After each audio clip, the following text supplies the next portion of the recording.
Hi, my name is Joanne Stinewalks. I'm a social worker here in Denver. Dr. Lori Montagna has asked me to make this quick video. It's likely that you're either in an overwhelming situation or approaching one. Here's some things that won't necessarily make it better, but will stop it from getting worse. First, your brain and your body are going to do things under stress that are normal and reasonable. Trying to control these things or avoid them or make them stop is like holding a beach ball underwater. You can do it, but it takes energy and attention, which you're going to need elsewhere. Fear and distress naturally come in waves. Rather than control these waves, here's some ways of riding them out and moving in the direction you care about. If you find yourself in a big stress surge, maybe it's hard to think or respond, or you start to feel kind of panicky, you can do this. Breathe all the air out of your lungs. You hold for a count of 4. Breathe in through your nose for a count of 4 again. Hold, and then breathe out through pursed lips until there's no air in your lungs. Slowly. Let me show you.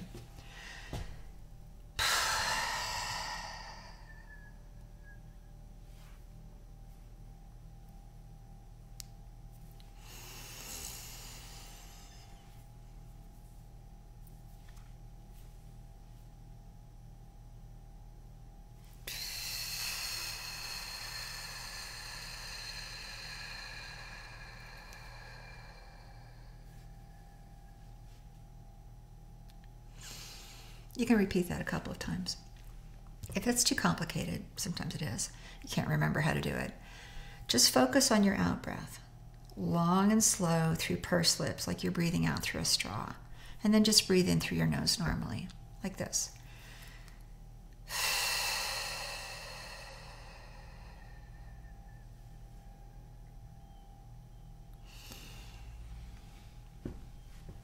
Here's something else.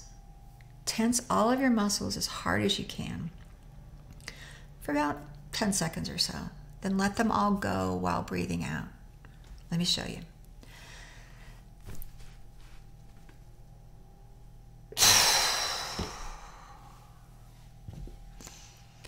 Sometimes it's useful to say a special word while you're doing that out breath. I have 2 that I use. The first one starts with S and ends with HIT. The second one starts with F and ends with UCK. If these don't appeal, find words that work for you. A good one allows that wave of intensity to pass through you. You may be dealing with dread. That makes sense. One way to deal with dread is to remind yourself that all you can respond to is what's happening in this moment. All that's being asked of you is this moment. Of course, there's some kind of forecasting we need to do, but the tasks can only be done now. Stretch, especially your lower back. A good one is to sit in a chair, you bend at the waist, lay your chest on your knees, and allow your head and your arms to fall. As you bend over, you may also use your special word. You can lean against a wall, slightly bend your knees, flatten your back against the wall if it's helpful, right? Try to get your low back all the way connected to the wall. Stretch your upper body by standing in a doorway with your arms up like this, and then lean through the door, and it'll stretch all of this out here. So you're a full human being with a life outside of all this. You may find yourself worrying about your loved ones. It's helpful to just acknowledge that, like this. I'm scared for me, for my family, for my loved ones. It's not optional that I feel this way. It's normal. Allowing ourselves to have what we have and say it out loud is useful. You may also feel anger and betrayal and sorrow. Many strong and hard emotions are reasonable now. When you're working, you may not be aware of them, but when the pressure eases up, they may show up. You may find yourself upset by things that don't make sense, snapping at your kids or your spouse. If it doesn't make sense, if your reaction doesn't make sense, just assume that the distress you're expressing is about what you're going through. Do your best to apologize. The people in your life might also be really reactive. We're all doing the best that we can.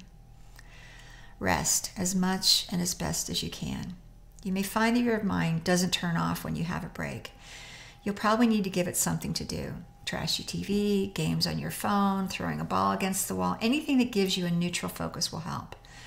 If you have an extended rest period, you may find that those activities shift from soothing to numbing. The signal is it's sort of this uneasy sense of dissatisfaction and craving. If that happens, try doing something else. Go outside, fold laundry, solve a problem. Alcohol and weed, people will probably turn to those. Keep your eye on that. That doesn't actually work that well long term. Dread is the future, regret is the past.